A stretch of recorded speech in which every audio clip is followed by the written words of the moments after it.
Mamelangne, this nation is done for. I have lamented time and time and time again, and I don't know how many more times I can continue to lament.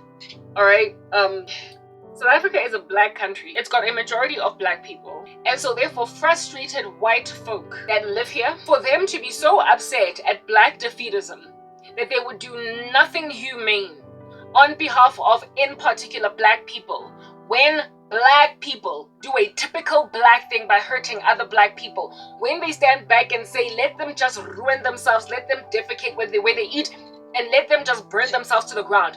When white folk just being hella upset and nar at just the fact that black people can be so barbaric, them standing back is the reason why this whole entire country is gonna fall apart anyway. Why? You live in this country, first and foremost, white folk. You can't all move to America. You can't all move to Europe. A lot of y'all not so much even can't move there. You don't even want to, because this is where you come from. It's your home. You live in South Africa, and you are entitled to the country, as indeed all of us are, if at all we've been born here. But you cannot, in a country that has got a majority black people, imagine that given that most of the wealth of this country, albeit you being the minority, is however concentrated in your pockets, you cannot, having most of the country's wealth sitting in the positions where you are perched like birds, leave black folk to essentially put other black people in a position to die in a majority black country and expect the whole nation not to fall apart.